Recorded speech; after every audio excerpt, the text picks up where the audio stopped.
Ladies and gentlemen, welcome to another episode of Captain Chang Plays Cold Waters. Today we're doing tactical analysis, or should we say retrospective, post-mortem? Whichever one sounds good. It's not post-mortem because I didn't die, but let's find out if we could have done any better. Let me turn up the quality a little bit. I think it's on 1080. Anyway, so the setup, you might have seen this mission. I already dropped it a couple days ago. So basically, the idea is a single submarine versus 8 submarine hunters. This class sub, in service of the Taiwanese Navy and renamed the Sea Dragon, is up against no less than 8 People's Liberation Army Navy ships. And right at the beginning of the mission, as you can see, there are 4 ping lines. That means there are multiple ships pinging. I know I did say I set up the mission at 8, but I don't know which ships the computer picked for me. So, and we did load multiple Mark 48s. We're assuming that this ship can fire Mark 48s. So, basically, we're running at 122 meters at the minimum speed, but not silent running. The water is, I believe, only about 184 meters deep. And let's continue.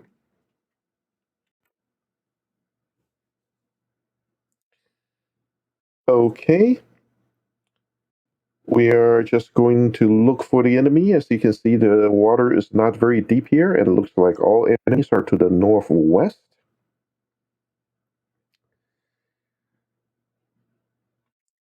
So right now, the first objective is to identify everybody. Originally, I was thinking about going northeast, but I changed my mind. We now want to go east because we know the enemy is probably heading this way, and we want to stay away from them as much as possible. Our primary advantage here is going to be distance, and the longer that we can stay unseen, the better. So let's continue. Let's go that way. Let's go set running. Let's start identifying some contacts, please.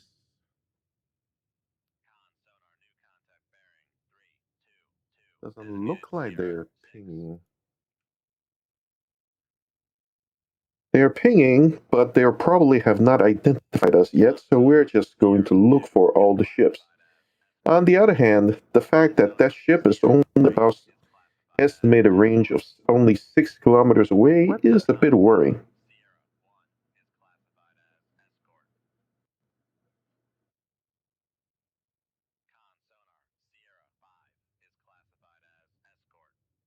Yeah, they all have bright lines, which means they are all they're all escorts, is what I meant to say. No, I did not have a Kara in this game. So why is it giving me that signature? Yeah, it's probably Luhu.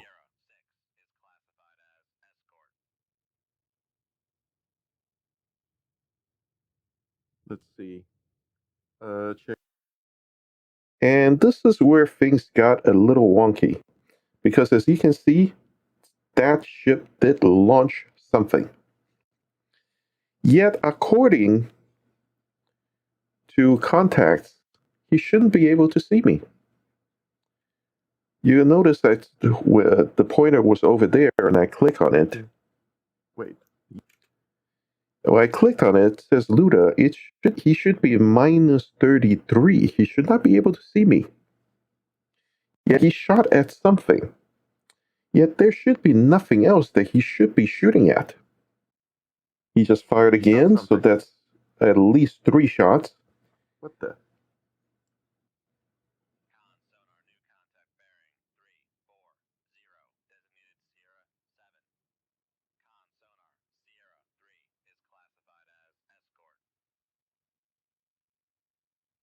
Truth is, right now, I just can't believe he fired at because I don't see I don't see how I could have been detected, much less have a solution for them to shoot at.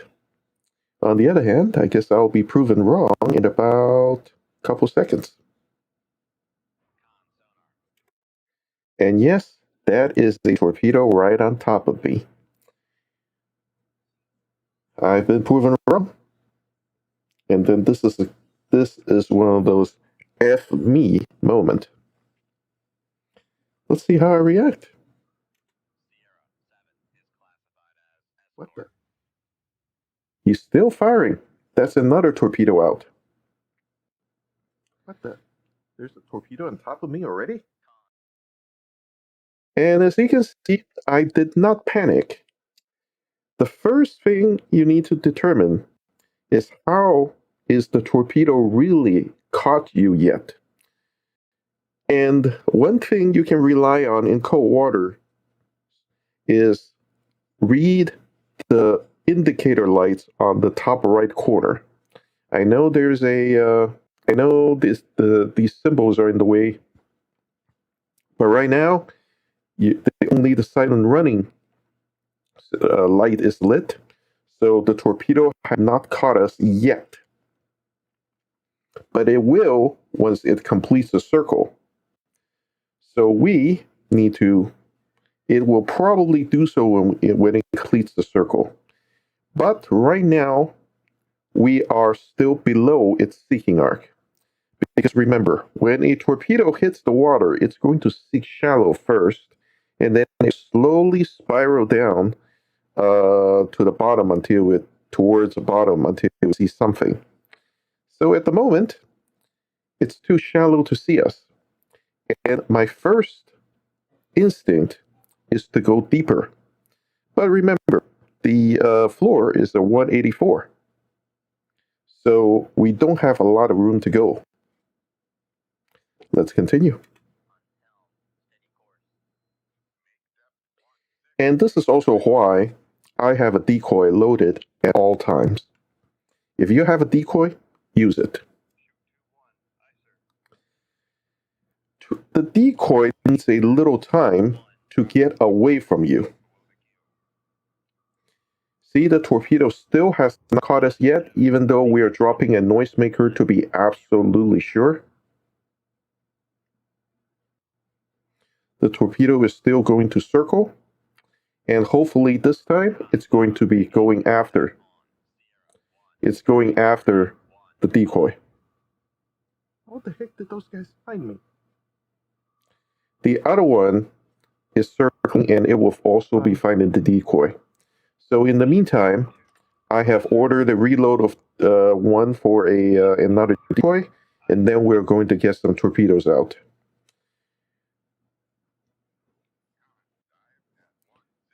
We get some torpedoes out because we need to get rid of these enemies, or at least push them away from us.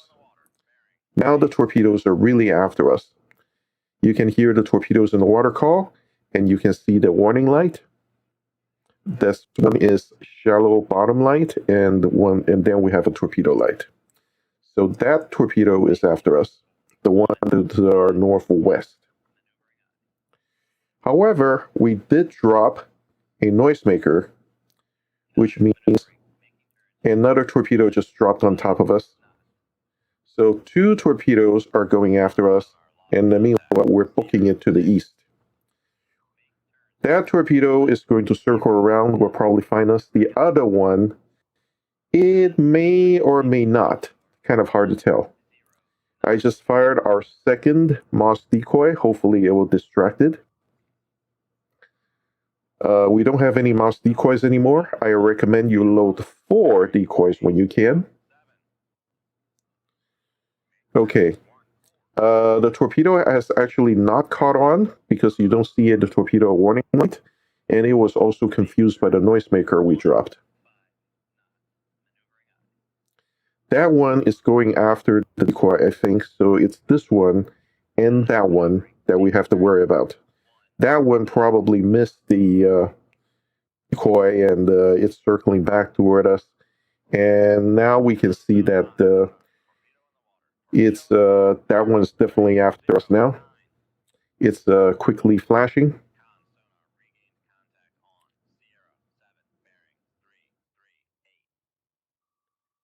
But it's going after the decoy. That one, I can't tell which way it's going. That one's going after the decoy, so we need to get away from the decoy.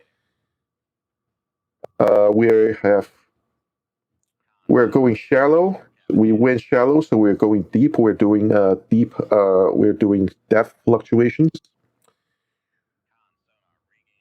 This torpedo is. Let me pause here for a second. You can tell this torpedo is right behind us, but there's no seek light because there was a noisemaker here. You saw the noisemaker blip there. So this one is still confused by the noisemaker, so it does not have a lock on us. This one is in the process of running to that noisemaker, but this noisemaker is still between us and them, so this torpedo is also confused. You'll have to deal with threats as much and organize them by priority. You'll have to decide which one to dodge first, which one to dodge second, and so on and so forth. You try to dodge as many as you can, but sometimes you just have to prioritize. This one's circling back. This one's after us. That one's going for the decoy, so now we're dealing with two. But this one looks like it will be pulled away by the decoy because the decoy seems to be a tastier target. So now we have to just have to deal with this one that's coming straight for us. And looks like that noisemaker has sufficiently distracted. So it's going around the noisemaker. In the meanwhile, we need to get away from the decoy, or else we have to deal with those two when they turn back.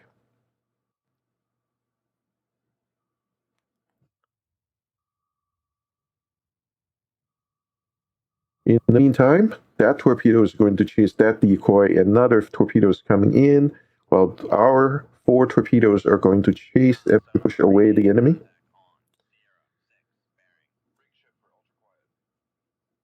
That one saw that noise seeker and decided to go that way. Those two are about to circle back, and because they have a decent range, they're probably going to find us again. In the meantime, this one is coming back. But remember, deal with one threat at a time. The priority is this one, then this one. We drop the noisemaker here to deal with this one. It's probably going to run. So now we're probably going to go 15 knots, and we're going shallow, and we're going to try to turn into it. And then we're going to dodge one next.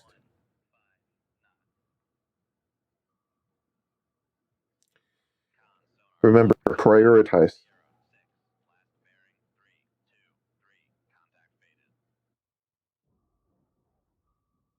Okay, looks like one torpedo just self-destructed, ran out of juice. Where our hull is 100%. So I was just wondering why is it making that noise. One torpedo is coming toward us. We are making a sharp right, trying to hide behind our own noisemaker. I don't think it's working that well. We should be dropping one right about now. Okay, we've tempted. You saw the light went off, but it may or may not have seen past it. Yep, we dodged it. So now we're trying to make a sharp right, as well as going for periscope depth. Hopefully we'll get behind that.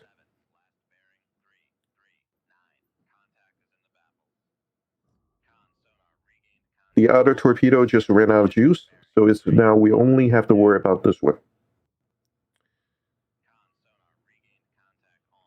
We're at 100 meters. We're going for periscope depth. And we got 2 more torpedoes coming. We're going to head south. We're heading south. That torpedo is coming back.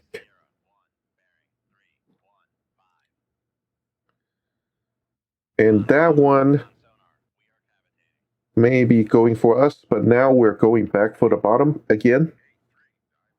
No, don't do 183 because the bottom is a 184. We're going to hit the bottom if we do that.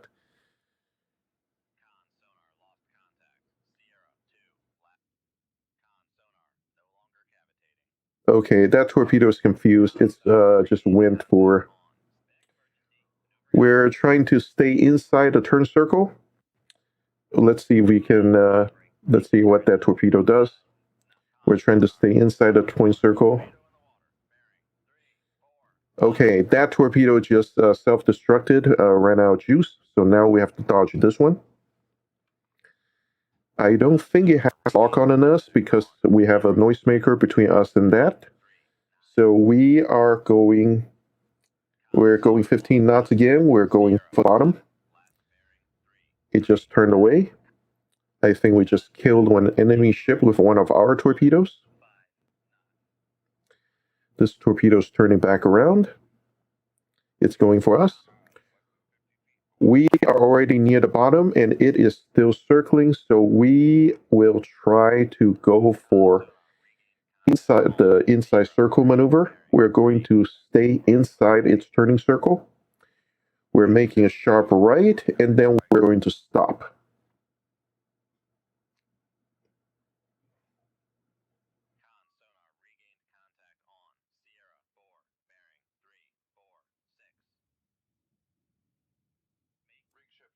Yeah, as you can see, I was able to do this on a 2D map only.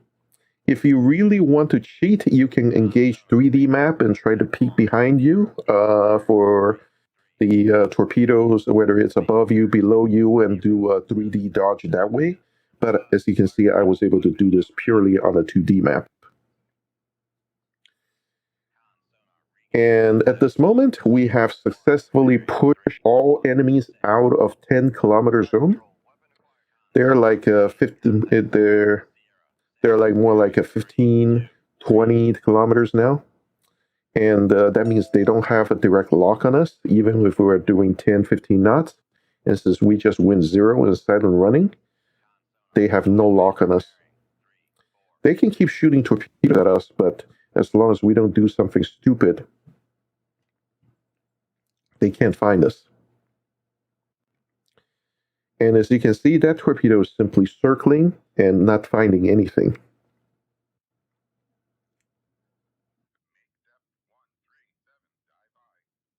So we're going back down to 168.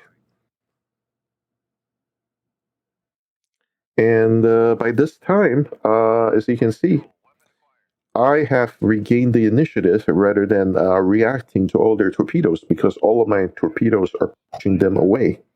And I think this is where we'll pause the playback because by this time, by this time, as you can see, I have pretty much control of the board. They are on the run instead of me on the run. And I am pushing them way back, like 10, 15, even 20 some kilometers. They are reacting to me now rather than I am reacting to them. I have already dodged, give or take, about 6, 7 torpedoes, and I have not been hit. And due to some luck and some good dodging. So, what's the lesson here? Let me summarize the lesson as basically as follows. Number 1, don't panic. When a torpedo landed on top of you, it will probably be shallow. So if you are deep, then you should be okay at least for another 30 seconds. Then you should come up with a plan to do something. And this is also why I always have a decoy loaded in one of the tubes. Use it, load another one, use it. This is basically for quick reactions. Then get some torpedoes out toward the enemies so you can force them to react to you and push them away from you. When you push them away from you and they no longer have direct contact with you, then you can dodge to your content because they have to use wireless torpedoes and they cannot update their solutions. Once you had pushed them away, you'll have regained the initiative because you have wired torpedoes, at least if you're playing NATO side. The other lesson in dodging torpedoes is do hard turns and hard depth changes. Go from periscope depth to almost seafloor and back. Remember the default commands, the simple depth change commands. Do not use maximum down bubble or up bubble. So you may want to use your diplane controls to help that along. And after that, it's pretty much try to anticipate what the torpedo would do and see if you can do it. And finally, sometimes using that special trick, basically stop in the middle of the search circle, that can work if you're dealing with one torpedo at a time. If you're working and dealing with 2 or 3, that's going to be problematic. And I hope these tips are helpful to you in your play of cold waters. Please comment below if you have any questions or comments about dodging torpedoes. I'm going to call this Torpedo Evasion 201. Anyway, thank you for watching, and I will see you in the next one.